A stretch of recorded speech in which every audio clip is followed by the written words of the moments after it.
Okay. Thanks so much for inviting me, and thanks so much for putting me in the time slot right after lunch. So if anybody needs to fall asleep, this is maybe understandable and maybe not badly timed. So yeah, I am Heather Williams. I go by Mo professionally most of the time, and I do work for Ruckus. I'm a solutions architect, and if you guys know what that means, you can just shoot me a little note to remind me about what it is that I report up through the PLM, so I must do something. But one of the things I get to do is come and talk to you guys about different topics. So if you'll go to the next slide, we'll try to figure out why exactly it is that I'm talking in a field that's fairly crowded with WPA3 posts and blogs and presentations and white papers.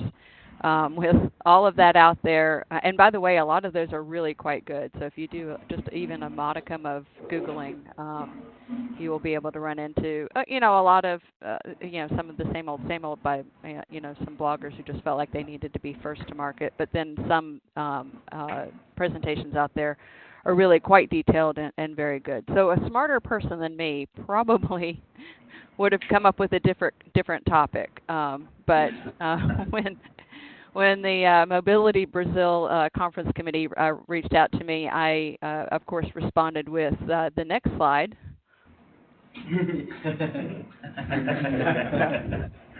Challenge accepted. I don't know whether this is going to be terribly interesting or much beyond the hype, but we'll go ahead and give it a go. Go ahead and go to the next slide. So WPA, or Wi-Fi Protected Access, this is the next generation. So I know there was a lot of hype when it was first announced earlier this year that it was because WPA2 was broken. There were some bruised egos over some things. But the truth is that, as has been noted by smarter people than me, Wi-Fi is old, but it has continued to evolve. Apparently, it's gotten so complicated that we can no longer call it 802.11 letters. We have to now call it Wi-Fi 4 or 5. So, yeah, what? Okay. So we've now found a way to dumb it down for the sales guys just a little bit more. But with this next generation of security, and again, Wi-Fi has continued to evolve. The cryptographic attacks, the bad actors, if you will, have continued to evolve. So the security side of it also needs to continue to evolve. So what we're going to be talking about, what we thought when this was first announced was that when we were talking about WPA3, we would be talking about the protocols that have now been broken out. So WPA3 Classic, if you will, is now known using the same nomenclature from WPA2. It'll be WPA3 Personal, and then there'll be an Enterprise flavor. And then broken out separately are two of the things that maybe some of you guys were most excited about, what they are now calling Enhanced Open and Easy Connect. So let's go ahead and go to the next slide and talk about the first part, WPA3 Personal. So WPA3, it's really intended to address some of the cracks that were identified in WPA2, and yes, that pun was intended. So there's been some tightening in the specification requirements, and also just some general improvements in the standard itself. But we also finally get to see a mandate for things like protection of management frames, and finally a deprecation of the old and insecure encryption methodologies. But they're also looking at one of the things that's going to be required now is that clients that are authenticating a server based on a certificate, that's now going to be required that they check the certificate chain all the way to the root, and that was not something that happened very often previously. But of course, the biggest news about WPA3 Personal is that the PSK in WPA3, it uses a different authentication method, and that's called SAE, or Simultaneous Authentication of Equals. So WPA3 Personal, just as in WPA2 Personal, it's aimed at giving those smaller one-password networks, the things that you find in homes, apartments, small businesses. We're trying to figure out a way to give them a more robust form of security. But we also don't want to go around changing the interaction from the end user's point of view because, again, those guys are the ones that need to hear that Wi-Fi is Wi-Fi 5 and 6. So we're trying to not make it mom-proof. Well, not my mom-proof, but maybe someone's mom-proof. We'll be able to use this fairly effectively. I did run, by the way, Wi-Fi 6 past her, and that passed her test. So I think we finally have a consumer way of speaking about Wi-Fi. So what we're talking about with SAE, and again, the reason why it's simultaneous authentication of equals is because unlike previous authentication methods, there's not a concept of an initiator or responder. So both sides are equal in the interaction, and they respond simultaneously in a method of authenticating with each other. So the idea is, the real idea was to create 802.11 networks that are resistant to dictionary attacks, and this is where hackers intercept traffic that's going on between the client and the AP, and they try to go through all the iterations possible to get the password. Previous WPA protocols were a lot more susceptible to it. WPA3 is going to make it considerably harder to be able to do that. And no, I am not telling you that now you can get away with using password or 12345 as a password. But it doesn't transmit the hash of the password in the clear. So using a rainbow table style of playback won't work in terms of trying to match those hash values with an actual password. Okay, so that's the first part of SAE. If you'll go to the next slide, sorry, I just want to make sure I actually put that next slide in there. If you'll go to the next slide. One of the things that's always hard in making a modern cryptography practical is solving the key distribution problem. How do you get two parties that are trying to connect on the network to prove to each other that they each know the secret without actually divulging the secret? And somehow you can insert a bad scene from a spy film noir movie from the 1940s with people trying to meet up in a bar and actually authenticate with each other. So the good news is that simultaneous authentication of equals is actually fairly complex, but it was part of the 802.11s, so the mesh networking amendment. So what we're doing is we're taking something that has already been going on between the mesh nodes and allowing clients to use that same kind of methodology. So the really great thing about SAE, well, as you're going to find out in the next couple of slides, the really great thing about SAE is that you actually have to do it. If you're going to do WPA3, you actually are doing, this is one of those things that you're going to have to support. I think there's been a lot of conversation amongst the Wi-Fi community about some disappointment about what is required versus what is optional, and I'm certainly going to make some comments a little bit later about that. But so not only is SAE required, and it hardens the security in the key exchange, which is always a difficult part.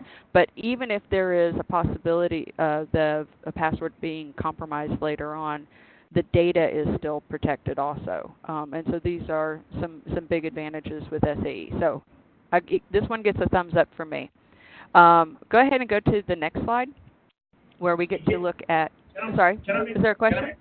Yes, can I make a question? So when you said that the authentication between the clients and the AP we're gonna change, and now we're seeing like WPA3 in terms of access point support. Some of the vendors will support in the latest AP generations or chipset generation. In terms of the client support, not sure if you're gonna mention this later on in your presentation, but are we seeing that the existing clients will support them with just a driver update? Imagine that now maybe the clients are going to have to work in a different way, or that changes anything from client perspective or not? Right, and I won't even pretend to be an expert on all of the client types. I would imagine that, it's pretty easy to imagine which client types will be able to support it with a software update. I would imagine. Well, let me keep my fingers crossed that my MacBook Pro will support it, because I don't think anyone's buying me a new one anytime soon. I would think that they're actually, not to borrow everyone's favorite quote about Wi-Fi, but I think the answer is it depends. Yeah. Because it depends on the client type and what resources are already available. And as we go through this deck, I'm sort of hoping some of you guys have been hiding under our rock for the last couple of months, and maybe some of this will be like stunningly new and revolutionary. But most of you are probably fairly familiar with how WPA3 is, well, at least if not how it's working, but what it's purporting to solve. Uh-huh. And so there are probably the most vulnerable devices or the most likely devices that would have problems supporting it are going to be, of course, all of the little IoT thingies that have the least amount of processing capabilities, and maybe the least ability to get an upgrade. So I would think those would be. Unfortunately, not to steal thunder from the end of my deck, but the one feature, or one of the features that's optional, but the one feature that was really aimed at IoT and designed to be able to support the fact that they have lower processing capabilities is DPP. And since it's optional, I think frankly the jury's still out which vendors are going to be supporting that one. Ironically, it may be the consumer grade devices that support it before some of the enterprise grade ones, and I'm a terrible futurist because I would have told you everyone was going to support DPP because it's it's awesome. But apparently, I don't know anything about business. So, Right. But yeah, I would say that the usual suspects are going to be the ones that are going to support it. There are resource requirements, but for the most part, well, I actually am going to talk to you about who's going to support what, or what you can expect to see in terms of support. So. All right. Okay. All right. So let's talk about the enterprise side, otherwise known as CSNA, or AKA Suite B. So where WPA3 Personal, and I didn't mention this, that provides 128-bit cryptographic strength. The Enterprise, WPA3 Enterprise, offers 192-bit cryptographic strength. So there's a current popular opinion is that this is needed to provide the additional protections for networks that are carrying sensitive data. So, government or finance offices will tell you that this is needed for them. The marketing guys will tell you that WPA3 Enterprise is intended for large upscale Wi-Fi deployments, in corporate environments. And that since the 192-bit security suite is aligned with, it's the Commercial National Security Algorithm, that's that CSNA. And that came from the Committee on National Security Systems. They're going to tell you that that's all tailor-made for industrial, defense, government networks, high security requirements. I'm going to take actually maybe a more surprising stance and go a little bit further, because not only did you need the 192-bit, the security suite to ensure a consistency amongst all of the different cryptographic tools that we're using in WPA3 networks. It actually ensures that we're preparing for what I keep telling you guys is the eventuality of quantum cryptography. So, right now I think a lot of people are saying, oh, it's the highly sensitive data that needs this kind of encryption. I'm going to tell you that once your stuff is out there, it's out there forever. And we already know that old encryption algorithms are going to fall by the wayside, especially once we have quantum cryptography. So going to a more secure method now and testing it out is probably a good idea just in general. So, but more important than all of that is that WPA3 has worked really hard at simplification of configuration. I'm sure all of you guys have scars on your arms from Radius servers, but the resistance to WPA2 Enterprise adoption was that provisioning and configuration tended to be fairly complicated, and especially for a network that had limited resources in terms of IT personnel. So there was a lot of minute detail, and you had to match everything on each side of the client and the network in terms of protocols and options. My favorite thing was always that if you had an old server guy, you had the wrong port listed for your radio server. You had to look at your server guy and figure out which port he had probably used. Those of you are, you know what, this room is probably too young to even get that joke. Never mind. Not really, not really. That was my number one troubleshooting. That's as far up as I go, the OSI stack. I married my server guy, so I let him handle those details. And yes, he's old, so that's why I know that joke. But seriously, WPA2 Enterprise sort of proved the adage that you could have security that was secure, or you could have security that was easy. And there was a real it was a real headache to get that rolled out, and it's because of that that WPA3 Enterprise, and in particular the CNSA, they've tried to automate the process as much as possible, particularly on the client end. Now, do I have details about how they did that? Oh, heck no, because it really hasn't been rolled out yet. But I have been assured it's going to be easy, so we're all going to want to use it. Okay, I think it's the next slide. We get to talk about enhanced open. All right, so I put this slide in here because so you may or may not be able to tell from my fancy graphics that I still have access to my company's Shutterstock account. I think they tried to take it away from me, but then I got the password again. Their OPSEC isn't all that, but anyway, I used this because for enhanced open, of course, I wanted a picture of a coffee shop, and this one popped up in my when I did a search on it, and this happens to be my favorite coffee shop. It's in the Singapore airport, and it's the best place to have breakfast if you're leaving Singapore. And by the way, the Wi-Fi is really good there too. But it's your last chance to have just a really awesome cup of Singapore coffee, and so I always like that one. Go ahead and click, because I think I have a transition to give you a real graphic. Not that it's that important, but the idea behind, of course, enhanced open. And by the way, that's a marketing term, because that's what the Wi-Fi Alliance is very good at, for the OWE, or opportunistic wireless encryption, which is basically RFC 8110.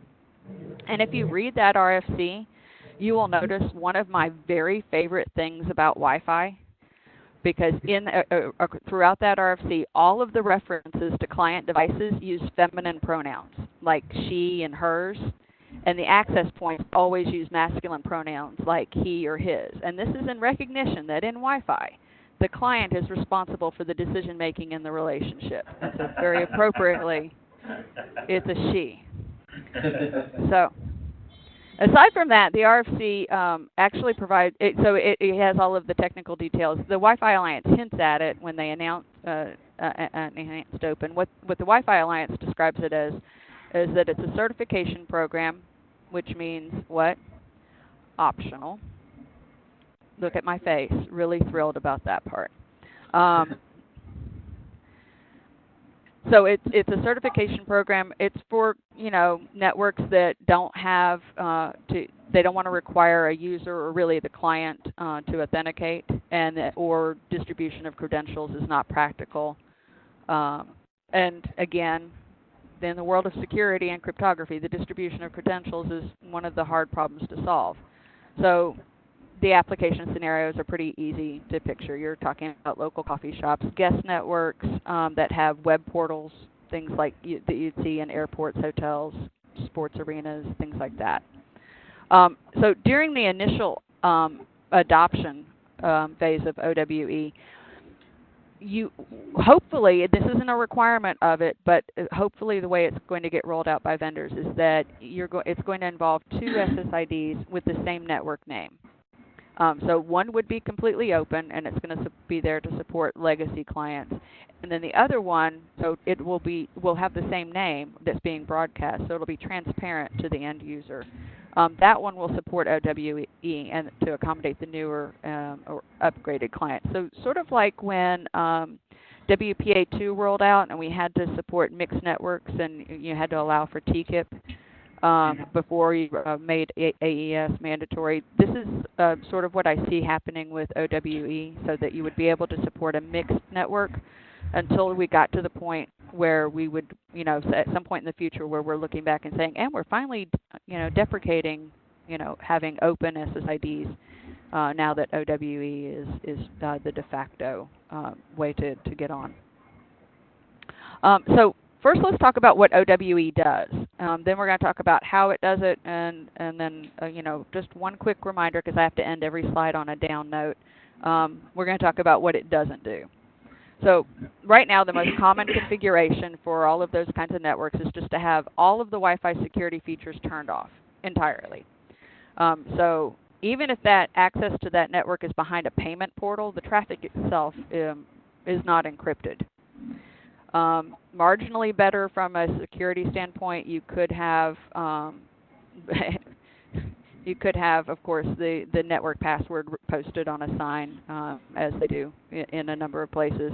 That's better than no encryption, but it's really not a defense against even a moderately capable attacker. So the process is pretty straightforward. So the client is going to add her Diffie-Hellman public key to the association request, and then the AP will add his Diffie-Hellman public key to the association response. Once that association is done, and they have completed this key exchange and created a pairwise master key, that's going to be what's used for the usual four-way handshake, and then the rest of that happens the way you guys understand fairly well. So what this does is it prevents a passive attacker from being able to figure out the negotiated traffic keys. They can't snoop on the subsequent communications. And then because the Diffie-Hellman exchange is automatic and doesn't require pre-configuration, it's really easy from the user's point of view. It's as easy as just jumping on and open, unencrypted, but it also manages to protect the traffic. Where it protects the traffic as it flows between the client and the access point, so over the air only. So this is me not saying that this replaces or supplants the need for websites with TLS or using a VPN. That's always a good idea. But it does lead to my last point. So what does OWE not give us? So Security 101 says that there's a triad known as the CIA: confidentiality, integrity, and authentication. So OWE provides for confidentiality, and it also provides for integrity because they'll share the pairwise traffic encryption keys, and then there's a cryptographic assurance that the frame claimed to be from the peer is actually from the peer and has not been modified. So we do have integrity. However, we have no authentication. So the client will have no authenticated identity for the access point. The access point has no authenticated identity for the client. And this means that there's no protection at all still. Again, look at my face and see what my opinion of that is. We still have no protection against man-in-the-middle attacks. And a successful man-in-the-middle will still be able to inspect, modify, forge any data that happens between client and the legitimate access point. So this is me saying you need a VPN, and also me saying that as an industry we need to do better about how to mitigate against man-in-the-middle attacks, especially in the kinds of places where you see them most often, these kinds of networks. Okay, any question before I move on to Easy Connect? So not sure if I got how this is going to work. So imagine I'm in the cafeteria or cafe that you mentioned in the airport. Mm-hmm. I'm going to still have like a web portal to be authenticated as a guest, and then we're going to have some sort of encryption, or Can you give like a more real life Actually, you should hit the captive portal after the, because this is the initial connection between the client and the access point before anything else happens. Okay. So So it's before portal, before IP address. The first yeah, thing is it's from the first time the client knocks on the door and says, "Hey, can I come in? Can we have a relationship?" okay. It's at that point that where she is initially approaching the access point that negotiation happens. And there are some. To be honest, I thought that might be a rabbit hole to go down. It involves the MAC address of the client, how the key is created. But since it's done spontaneously as a one-time thing, it's not anything that's pre-configured. It's in general, well, hacker's going to hack, right? So I'm not going to say it's going to work in a similar manner to the way I don't know how I know some vendors have their own proprietary way of doing this, but the way you could do we call it a dynamic pre-shared key at Ruckus, but other vendors have called it something different. But it's going to work something similar to that, only it's part of the protocol. So everybody who supports enhanced open.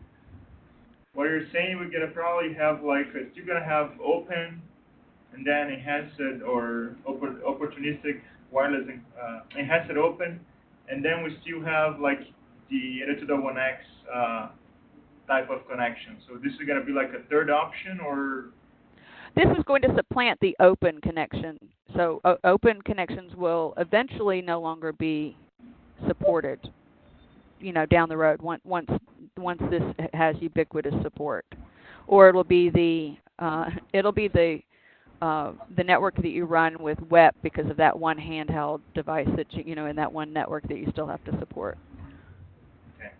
So the objective of the enhanced open is replace open in the future. All right. Yes. Okay. Yeah. So it's sort of like AES was intended to replace TKIP. We just needed to get everybody on board. Colocar ela só daquela. Sorry. Was that a question? Because something was breaking up. Was a noise in the background. Sorry for that. Oh, okay. Is somebody snoring already? Not yet. Okay. All right. So let's go to the next slide where we're talking about Easy Connect. Meet the new WPS. So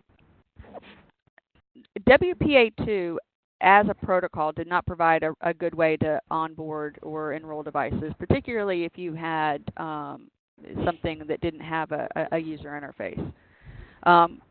So we did have something called Wi-Fi Protected Setup, or WPS, but not only did that require some kind of interaction like either pressing a physical button on the client and the access point, but it also had some fundamental security vulnerabilities,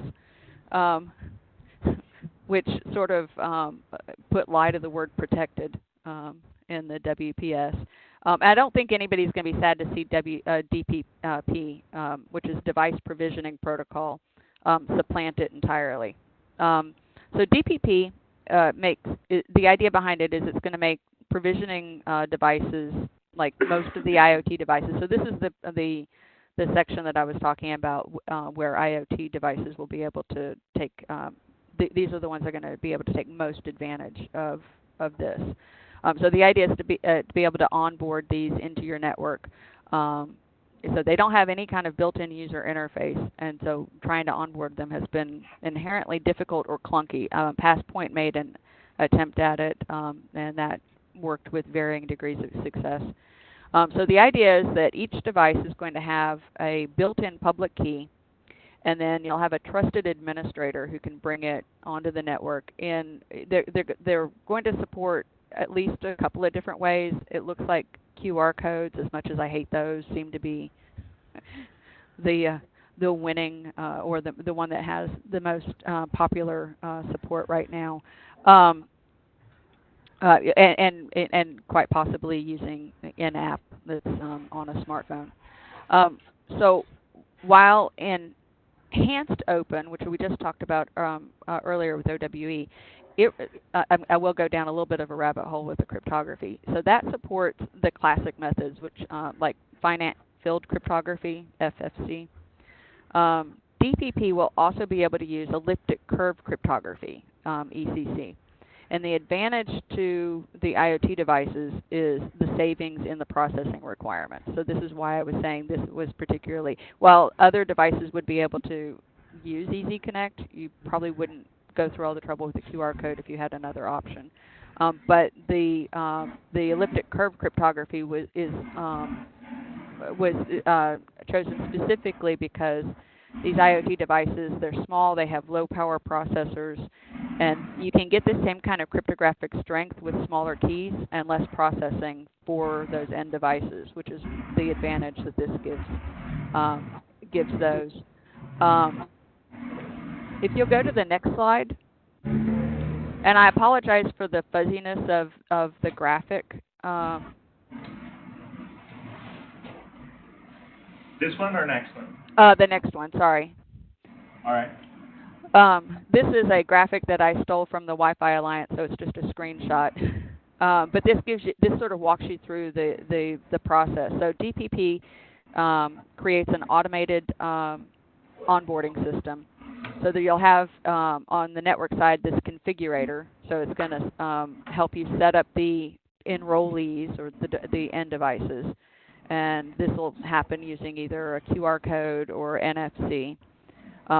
So everything's encrypted in the enrollment process. So that this part also includes the enrollee's public key. So the protocol then uses that information to authenticate the enrollee and then configure the device with whatever information it needs to be able to associate to your 802.11 network. Okay, I've already stolen the thunder from this. The bad news is, because I have to end each of the slides here with the downside. The bad news is that Easy Connect is entirely optional, and I'm not actually clear what enterprise level vendors will be supporting it, at least in the near term. Because of the popularity of IoT devices in the home, I do have two hopeful things. One, it's very possible that the consumer side will start supporting this faster than enterprise. And remember, I told y'all I'm a terrible futurist. Don't actually write this down. Write this down, and then when the opposite happens, you can say, well, she's right. She's not a futurist. But I think it's possible that the consumer side may end up supporting this sooner just because of the hundreds of IoT devices that some people already have in their house. The other thing that I think is worth thinking about is the terrible upgrade rate on the consumer side of things. If you just think about what the ISPs put in the house, so you don't get anything new. If you call up in the U.S., if you call up Comcast or AT&T and get your internet service through them, they're going to drop a device that's basically, a termination point, a little router with a sort of kind of Wi-Fi capability.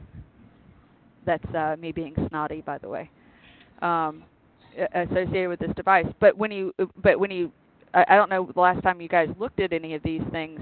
My parents got a brand new one when they moved 2 years ago, and it was still 2.4 gig only and 802.11n. So even though this was a brand new one, the times hadn't progressed with some of these big ISPs.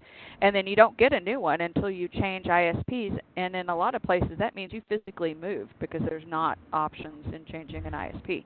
So my only point with all of this is that this may actually, I was really concerned when looking at this that WPA3 would actually make it to the consumer side really at all or anytime soon. But the ability to support something like DPP that would require that they've upgraded and you've got new devices out there. So Hope springs eternal. We don't have man-in-the-middle protection yet, but maybe we will get things on the consumer side upgraded faster than what I normally would have thought would happen.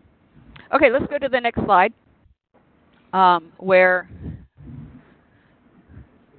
this is where I get to be a little bit snotty. So the road to WPA3, we all had some hopes and expectations about what was going to end up happening. It really, now you can go ahead and put the no action required, because that was me being particularly snotty. So what we have is WPA3, which includes personal or enterprise, and so choosing between the two of those, you may have a device that supports one but not the other. And then the other two, the Easy Connect and Enhanced Open, are entirely optional. It makes me concerned that there will be some vendors that will, not jump on the bandwagon. The good news is that because the hardware is coming out, because the hardware for 11AX is coming out, and you can go ahead and move to the next slide, because this is where I'm just going to wax poetic for a few minutes. Because 11AX, as far as I know, there isn't going to be anyone's device that isn't going to be able to support WPA3 with the new 11AX. In general, and I don't speak for all vendors, but in general, the Wave 2 11AC should also support it. Now, here's where there's a really important point. There's a difference between being certifiable and being certified, as my husband will tell you about me being certifiable. But what I mean is that there will be devices out there, access points in particular, that are already certified for WPA2, and it is debatable whether a vendor is going to find it important or worth the money to go back and get them recertified for WPA3, even though they support it. They might not be technically certified. I suspect that all new, that there's not going to be anybody with an 11AX access point, that they're not going to go ahead and get certified. And they may very well go back and do, depending on the vendor, get their Wave 2 access point certified. From a hardware point of view, and from the resource requirements between what's mandatory and what's optional, I actually don't see that there's any limitations on 11AX why it shouldn't be able to support WPA3 and to be able to be certified. If that makes any sense. Yeah. Okay. Any comments about the coexistence of WPA3 with WPA2? Actually, that's a really good point, and I actually forgot to. I forgot entirely to talk to you about that, but yeah, there are. There is a component that does not play well with on WPA3 Enterprise, and I entirely forgot to mention that it does not play well with WPA2. So, in order to make that change, you're probably going to have like a drop dead day or a flip over day. So for WPA3 Enterprise, there is some incompatibility. So hey, job security, right? Or at least maybe we should all start investing in stomach ulcer treatments. Okay, that wasn't as funny as I meant it to be. I mean, it's not a nothing of a thing. And actually, that may be one of the, as negative as I've been on this presentation. I mean, because they keep saying the bad news is, that may be one of the good things. I think for those of you who were able to attend Wi-Fi Trek, I think that one of the recurring themes that I heard, sort of like at least in the hallways, was, maybe we need to as a industry, take a step away from always supporting backwards compatibility. I mean, backwards compatibility is what allowed us to grow and keep the wide adoption, but I don't think there's any one of us who wouldn't raise their hand and say, can we just deprecate 11B altogether and and say goodbye to it. I don't believe that we should take it out of the standard, though. I know that there was a lot of call for us to make it smaller because it keeps getting bigger and bigger and heavier and heavier. But I'm a big believer in that we don't have, as a species, institutional memory. So even if we have a protocol or a way we used to do things that's been deprecated, I think that it should remain as something that we learn so that we remember how we used to do it, because it gives a lot of context to why we do things differently now, and especially when you end up, sitting in front of an old network. I think that can make some big differences. But I'm old, and I believe that everybody should have to remember that at one point we had to learn the difference between an RJ11 and an RJ45. And if you go to the next slide, you'll just see that I took advantage once more of my company's Shutterstock account. So this actually looks exactly like my dog. Same coloring and everything, only my dog would never stand that still, and I'm not that good of a photographer, so I swiped somebody else's dog as a replacement for mine. Instead of a cat tax, I work for Ruckus, so we have dog taxes. And I wanted to have that slide up in case we had any other Q&A. And also to let you know that I want credit for giving you guys back at least 19 minutes of your day. So if you do need that siesta, post lunch, you can have that or an extra cup of coffee. Excellent. So questions? WPA3, we have the same authentication method between certificate. Did you get I don't know if the volume is okay? Yeah, no, I heard, will it have the same impact, but... No, are we going to have the same types of authentication, like with certificates, like EFT-TLS, EFT-TLS? Do you have any changes on this? You know what? That's an excellent question, and no, I actually have not been able to dig. I've not been able to find any further information on how that's going to be done. The only detail that I've gotten is that they're making it easier on the client side, but we're going to have to be able to keep the authentication process. And we know that there's going to be certificates because they did actually come back and say that the client has to authenticate the server's certificate all the way back to the root, not just to the server. So yeah, what it's going to be called, I don't really know. But my hand to God, if I have to learn a whole new set of EAPs, I quit. I just quit. Novos EAPs ou não vai precisar do EAP. E quando fala de switch B, tô meio que a equipe B2, que é usado em IPsec. Então, imagino que ou vai seguir para um lado de IPsec ou vai surgir alguma coisa diferente. Pelo menos estou imaginando, mas não imagino que vai usar EAP TLS, por exemplo.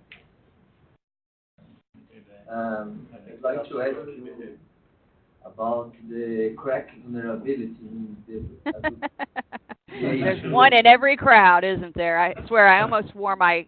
It turns out there's a wine in California called crack, and so it says you would drink too if you were a crack. And and yes, I had at least one bottle of wine thanks to. I want to taste that one. To crack. Yeah. Well, so I take it that the question was, how much of an impact did crack have? There was a vulnerability, in WPA2, and I'd like to know if WPA3 we don't have it. Okay, well, first of all, let me just clear up. It was fixed in WPA2. They had there was a set of enhancements to WPA2 that were announced at the same time as WPA3 back in January. And pretty much everybody had rolled out, including on the client side. And it's important to remember, the vulnerability of there were 9 or 10 CVEs that were part of crack. of that, 8 of them were client side only. I mean, so you had to fix the end devices in order to fix the vulnerability. There were things you could do on the infrastructure side, the AP and controller side, that could mitigate those vulnerabilities, but you couldn't. It wasn't necessarily going to fix it. If that client went to a different unpatched network, it was still going to be just as vulnerable. So only 2 of the CVEs were even possible to, to exploit on the infrastructure side.